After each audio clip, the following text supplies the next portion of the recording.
Ngayong episode, pumunta tayo sa Porac, Pampanga at makikilala natin si Mikey Tapang. May natutunan tayo sa ating young entrepreneur. Nagsimula sa trucking business at the age of 19. 19. 19 years old, nagsimula sa trucking business. Tignan niyo po kung gaano karami na yung mga truck niya ngayon. Lapitan natin. Nakakita natin. Ano yung mga kaalaman at experience niya na malaki ang maitutulong lalo na sa mga nagsisimula sa trucking business? Kailangan yung kikitain mo, hindi mo pagbibili ng luho. Kailangan ibalik natin po yan sa paghahanap buhay, pag-negosyo. Ano nagsisimula? Siyempre, matumal. Wala pang magtitiwala sa atin. Pero ngayon, kahit pa paano, may mga nagtitiwala na rin sa atin. Ano po yung technique para magkaroon ng tiwala sa inyo yung mga yung mga customer? Pag humina ang biyahe, syempre medyo sa trucking business, medyo malalim dapat ang pondo mo. Oo naman. Basta ang sikreto dyan. Siyempre po, nag-ahente nun ako ng pakonti-konti ng piyesa. Nakaipon ng konti rin. Piyesa ng ano po? Piyesa ng mga truck. Kasi napansin ko na mas mura sa ganitong lugar. Panaaral mo yun? Opo, napag-aralan ko po yun. Hanggang yun, nag-tracking din po tayo. Kaya napasok natin yung diesel, napasok din natin yung mga ibang hauling business services. Aba. Sir, ano yung mga maintenance po na kino-consider nyo pagdating po sa trucking business? Usually, mabilis dyan yung mga brake lining. Okay. Kadalasan, nagpapalit dyan. Mga PMS, Okay, PMS. change oil, tune-up. Siguro nag-aalat tayong 20% dyan parate. 20%. Ito yung spare parts area Dito po, natin. spare parts area. Ano ba pong kahalagahan na may maintenance team ka na? Siyempre, binibigyan din namin sila ng incentives para masipag sila magbiyahe. Kita nyo ho, pag masaya ang mga driver, hindi ka lolokohin, maayos silang serbisyo nila sa'yo. Lahat ng ito ay nangyari dahil sa natutunan niyang prinsipyo sa buhay. At ngayon, malalaman natin kung ano yun.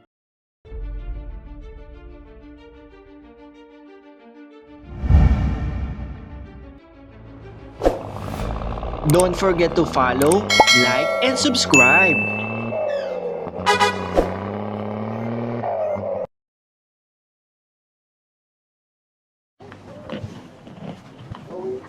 So, sir, ano po yung mga kadalasang expenses sa trucking business? Yung pinakamalaki, siyempre yung diesel fuel, Okay. tsaka yung toll gate, tsaka yung driver, tsaka yung mga raw materials. Ano po yung raw materials? Yung mga sources gaya ng aggregates, ng vibrosand, tsaka ng... Binibili nyo rin yun. Yung sa mga dinideliveran nyo ng aggregates, syempre bibili nyo rin yung mga aggregates na supply sa kanila. Yes po. Kasama rin sa expenses pala yun. Ano po yung mga benefits po ng mga tao ninyo pala dito sa trucking business ninyo? Siyempre, meron silang SSS, PhilHealth, tsaka Pag-ibig. At saka meron din silang 13-month pay. Tsaka binibigyan din namin sila ng incentives para masipag sila magbiyahe. Na-anticipate nyo na kagad yung mga ganun dapat magpalakad ng mga tauhan. At saka ano po yung mga protection po na plano nyong ibigay sa inyong mga tauhan na truck drivers? Siyempre, ginawa namin, in-insure namin sila. Tsaka yung protection na binigay namin na kinompute din namin yung mga gastos sa pang-araw-araw ng mga tauhan namin. Okay. Na sinisigurado namin na mapagkakasya nila yun sa kanilang mga pamilya. Okay. Ibig sabihin, mabubuhay sila ng komportable. Opo. Ano po yung mga tinitignan nyo pag bumibili po kayo ng truck? Ako pag gamit yung truck, tinitignan ko yung chassis niya, tsaka yung dump box niya, at tsaka yung ulo ng truck yung sa loob. Yun ang tinitignan nyo? Yun yung isang pinakamalaking factor ng tracking kasi yun yung may pinakamalaking gastos kapag nagka-problema ka. Oo. So yung mga bago po dyan na trucking business operator, take note po sa advice ni Sir Mikey na yun dapat ang bagay na i-consider nyo pag kukuha po kayo ng mga recondition na truck. Plus pala yung tunog din ng makina ng truck, syempre.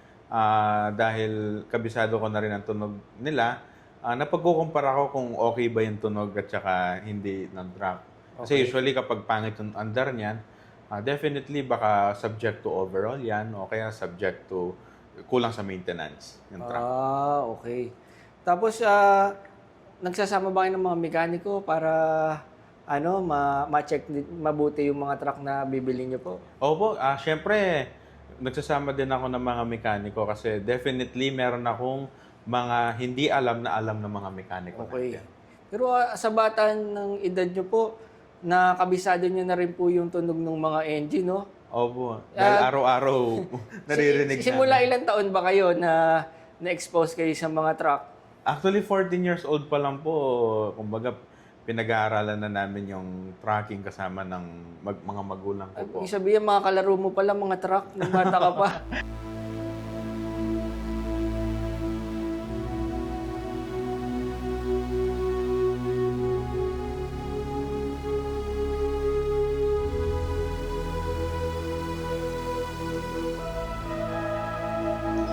Sir, ano yung mga maintenance po na kino-consider nyo pagdating po sa trucking business? Usually, mabilis dyan yung mga brake lining. Okay. Kadalasan, nagpapalit dyan. Mga PMS, Okay, PMS. change oil, tune-up. Tapos yung mga pag-check na rin ng mga under chassis, tinitignan namin kung may tama ba yung under chassis. Oh, para may ginagawa sila doon. Tara, tignan natin. Tara, tignan natin. Okay. Boss, anong ginagawa dito? Ayan, nagpapalit sila ng brake lining ngayon. Kumbaga, gumagawa na rin silang reserba para sakaling pag may nasira, nagsasalpak na lang sila. Brake lining. Brake lining, oo. Ayan. Para safety din yan, di ba? Para Oo. kung sakali hindi mag-cause ng disgrasya, malakas ang brake ng mga truck. Oo, ayan, no. Ito mga tropa natin, no, nag-aayos po ng brake lining. Shoutout sa inyo. Si Boss Mikey. So, ayos naman kayo dito. Yun, dito. Yan po, inaayos ngayon, kasalukuyan, yung brake lining ng truck. So, ano pa yung pwede nating dito sa maintenance area? Sa maintenance area, ito. Ito. Ito. Ano kaya pwede? Anong ginagawa dito? Okay. Ito. Ayan, ano ginagawa dyan, sir? Ito naman, nagpapalit sila ng kingpin. At saka inaayos yung drag link para pagkabitan ng mga brake lining din. Okay. Ang galing, no? At least, meron kang sariling mga tagagawa mo na. Meron na. Filmin na sila. Okay. So, dito na rin ba nakatira yung mga yan? Hindi okay. naman. Yung iba lang. Pero ang galing, no? Galing, oh. Ito yung operations manager namin. Shoutout Si po Capuroy. Capuroy, shoutout Capuroy. sa'yo. Kamukha niya si Daniel Fernando kaya Capuroy. Oo nga, no? Gob. Gob. Ito po, kasalukuyan po gumagawa ng Kingpin. Kingpin. At least po, napakagaling po ng ating batang trucking business operator na anticipate niya na kailangan may maintenance team siya. Ano ba pong kahalagahan na may maintenance team ka na? Siyempre, meron silang, hindi ka na maghintay ng ilang araw para maghintay ng contractor sa gagawa ng truck mo. Meron ka ng filmin na pwede mong tawagin anytime. Ayos pala. Tsaka yung mga emergency situation, no? Kunwari, sa kalsada, nasiraan, hindi natin masabi. Oo. Meron tayong tagagawa. Ayos. Ang galing naman itong trucking business operator na to. At ano pa po yung susunod natin? Spare parts. Spare parts, punta naman tayo. Meron din pong spare parts area dito si Sir Mikey. Samahan niyo po kami. Ito naman binigay ng lolo ko. Bigay sa'yo? Bigay Wow, lang. sana all. Siguro nasipagan Sana all. sa akin. Sana all. Hindi, masipag naman po kayo Masipag talaga naman, oo. Ang laki, no? Binubuo-buo ko lang. Ano pong klaseng truck yan? Powo, dump truck. Dump truck na 10-wheeler? 12-wheeler? 12-wheeler. 12-wheeler, kita nyo po. Sana all. Lolo, baka naman. Ang maganda to, aggregates. Mga aggregates. Sir Mikey, no? Oo, Laki, pang-aggregates. oh.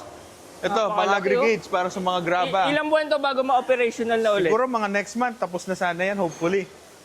Ito, paayos dito para yung roads. Siyempre, pipinturahan din to para maging presentable. Kasi na-stock siya ng napakatagal na panahon. Okay. Pero gaganda yan pag iniehenda na ulit, no? Oo naman, gaganda rin yan. Okay, sige. Doon tayo sa spare parts area ni Sir Mikey. Tara, let's go! Tara, let's go!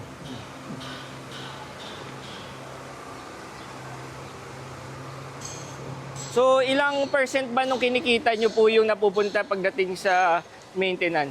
Siguro nag-aalat tayong 20% dyan parate. 20%. Ito yung spare parts area Dito po, natin. spare parts area. So, ito. Ito, para handa tayo sa anumang sakuna. Sa ano man sakuna. Oo. At lagi na may maintain. Laging na may maintain at ano. Boss, anong kailangan nyo? Ay, joke lang. Ito po, kompleto sila oh. May Kompleto mga tayo. brake. Ang tawag po dito? Brake lining. Brake lining dito po Brake kayo? lining. Ayan, brake lining. Ganito, grabe pala sa laki sa brake lining ng truck. Compared sa sasakyan. So, ano ba po advantage kapag early nakakabili na kayo ng mga spare parts? Syempre mas mura. Kapag kailangan mo na kasi tas wala ka, doon namamahal yung pyesa eh. Okay. Lalo na kung emergency. No, ang dami nyo palang mga spare parts dito. Oo, meron. Bossing, good afternoon. Shoutout kay Bossing, ano pangalan nyo? Jason, Sir Jason, shoutout sa'yo. Saan probinsya nyo? Pandakaki po. Oh, batiin mo yung mga taga-inyo. Shoutout po sa mga pamilya dyan sa Pandakaki. Oh, ayun. Oh, eto pa, ano pa yung mga bearing? Parang dami bearing dito. Ang dami mong parts, boss. Bearing, oo. Pinaghahandaan mo rin talaga, no? Kasi hindi natin masabing sakuna. Ito ba siya turbo? Radiator. Radiator. Aba, sa ulado mo na rin talaga yung mga parts, no? Sa may radiator yan. Isipin yung bata pa niyan. Naisip niya lahat na dapat may mga ganyan na siyang mga spare parts. Kaya pala continuous at maayos ang operation ng kanyang tracking business. So, tingnan natin yung mga unit mo. Tara, tignan natin. Tara. Ito ang dieselman natin. Dieselman. Dieselman. Gas boy. Gas boy. Gas boy. Ang Vin Diesel. Diesel. Si Mang Chris. Ayan na. Boss, Boss, ako na. Sir, natatanong ko na. Napakarami pala unit, no? Oh, yan. Yan na natin yan. Bablog natin. Oo. So, kita nyo, nagkahilig talaga siya sa tracking business. Kaya talagang nagtagumpay din po siya. Ang dami niyang unit. Ito, pupuntahan po natin. Yung mga iba, nagbiyahe pa. Yung mga dump truck. May mga dump truck ka din? Dump truck na nagbiyahe pa. Antindi. Biyahe lang. Nasa biyahe pa ngayon mga dump truck mo. Nasa biyahe pa siya ngayon. Ano po yung maipapayo nyo doon sa mga nagsisimula sa tracking business? Tiyaga-tiyaga lang. Kapag may tiyaga, may nilaga. Oo. Kasi minsan yung iba, medyo pinanghihinaan loob, lalo ngayon medyo pag humina ang biyahe, syempre medyo sa tracking business, medyo malalim dapat ang pondo mo. Oo naman. Basta ang sikreto dyan, hindi tayo quitter. Okay. Di ba? So, ano ba po yung mga naging problema nyo nung nagsisimula po kayo? Nagsisimula? Siyempre, matumal. Wala pang magtitiwala sa atin. Pero ngayon, kahit pa paano, may mga nagtitiwala na rin sa atin. Ano po yung technique para magkaroon ng tiwala sa inyo yung mga yung mga customers? Siyempre, papakita natin na kaya natin kung ano yung sinabi natin, gagawin natin kung ano yung pinangako natin sa kanila. Abas, ibig sabihin napakahalaga talaga ng word of honor. Oo naman, palabra de honor, sabi nga nila. So, napansin ko po yung mga karamihan, yung mga napapanood ko po na mga nag-success na negosyante, napakahalaga daw po talaga ng word of honor. Oo naman, oo naman. Kasi dyan nagsisimula yung tiwala eh. Oo, ito na pala yung mga unit mo. Ito po, nakikita nyo po, mga subscriber, napakaraming unit. At the young age, ilan taon na po kayo ngayon? 22. 22 years old. Ilan taon ka na nagsimula ka? 19. 19 years old, nagsimula sa trucking business. Tignan nyo po kung gaano karami na yung mga truck niya ngayon. Lapitan natin. Tara, lapitan natin. Saan ang unang truck mo dyan? Ito yung una natin truck. Yang kulay green? Yung kulay white. Itong kulay white. Number 1. Okay. So, simulan mo na sa maliit hanggang sa palaki. Maliit at malaki. Okay. Liga. Tara. Liga. Ito nga pala po, isa sa driver ng ating boss na si Sir Mikey. Sir Mikey, ito, anong pong pangalan ninyo? Jong po. Si Sir Jong, taga saan probinsya? Taga dito po, Pampanga. Taga Pampanga. Kapampangan? Opo. O batiin mo yung mga Kapampangan. Nabati ko yung mga Kapampangan dyan, Vin Diesel. Vin Diesel. Ano namang masasabi mo sa iyong bossing na napakabata? Ayos naman po, mabait. Mabait. Totoo ba yan? Opo. Ayos naman pala talaga. Kita nyo ho, pag masaya ang mga driver, hindi ka lolokohin, maayos sila ang serbisyo nila sa'yo, basta maayos yung pamamalakad din ng boss. At tinuturing sila na professional drivers. Diba? Kaya nga professional yung lisensya niyan eh. So ito, tingnan mo natin tong unit. Thank you. Sige po. Bossing ha? Okay. Ito yung pinakamaliit. Ito po, ano pong Ano itong unit nyo na to? Anong klase pong unit Ito, to? binili namin to para pang sakay ng mga iba't ibang yung mga minsan pinagsasakay namin ng gulong at saka pang service to bale ng mga Helper. nasiraan. Kumbaga doon sa mga malalaki mong truck, Mm-mm. ito yung suporta. Suporta. oo. Backup, kumbaga. Oo. Anong tawag pick-up dito? siya. Anong tawag Actually, dito? yung iba tawag nila Elf. dyan mini dump truck. Mini dump Mini truck. Ang Kasi cute, no? nagdadam yan eh. May boom yan nagdadampar to, Nagdadam gumagalaw. Okay. Ang galing, no? Susunod naman yun. Ito po ang baby unit. Abangan natin yung kapatid. Ito naman yung 4,000 liters na diesel sa mga maliliit na customer na maliliit yung consumption. Ito. Yan ang ginagamit namin. Okay. Kasi maganda rin siya, lalo na kung nasa bundok yung customer, yung mga Okay. mining, Okay. pwede to. Doon sa para sa mga heavy equipment Heavy na equipment. kailangan ng diesel. Mm-mm. So, okay. Kasi hindi naman nila mababiyahe papunta sa mga gas station yung Okay. yung truck. Tapos, ito po ay pwede rin doon sa mga maliliit na mga gasolinahan. Oo naman, pwede. Ito yung pang-deliver mo sa mga maliliit na lugar. Yes. Alright. Tapos, ang susunod na unit is... Ito ay 7,000 liters na tanker. 7,000 liters. 7,000 liters Liter. tong tanker na to. Oh. So, ito naman pan-deliver din sa mga gasolinahan, sa mga trucking business. Trucking business. Pati mga magigipot na lugar, Mm. pinag-deliver namin yan kasi yung malaki kaagad yung pang-deliver namin. Oo. Kasi kung halimbawa, ang order nga lang naman is ganitong volume lang, alam mo yung pinakamalaki ang dalhin mo. Dalhin mo, Ibig sabihin, kay maliit, medium o pinakamalaki, kaya po kayong servisan at supplyan ng diesel ni Sir Mikey. So, susunod po ang unit. Ito, parang cute ito. Kakaiba to. Isa to. Food cart. Food cart Food nun cart. to. Ngayon, ginawa namin, inalis namin yung mga gamit niya para, kasi may negosyo rin ako ng lit-lit na gulong. Ayaw lang magbukas. Ano ba po yung mga... Lit-lit na gulong. Kapag Okay. nagde-deliver, ito ang ginagamit namin. Okay. Pang-deliver ng gulong. Okay. Ito, 20,000 liters na tanker. Ito yung pangkuha sa dipo. Ito yung pangkuha sa dipo. Pangkuha sa dipo. Okay. Tapos, Actually, yung pinakaunang negosyo namin is car wash na. 13 years old ako na. 13 ka nun? May car wash ka na? May car wash na. Hindi pa nakapangalan sa akin, nakapangalan pa lang sa magulang ko. Pero yun, hindi nag-prosper yung car wash na. Oo. Pero may experience ka naman. May experience na rin sa paglilinis ng kotse. Tsaka, kaya natutunan ko rin kung gaano kahalaga talaga yung pera. Kasi mahirap talagang kitain. Mhm. So, dito tayo. Ito naman, 20,000 liters din na lalagyan ng diesel. Pinangkukuha din sa dipo, pang emergency. Para kapag nasira to, meron tayong pang-backup. Okay. Ano po yung strategy nyo sa business para bumilis yung paglaki po ng inyong negosyo?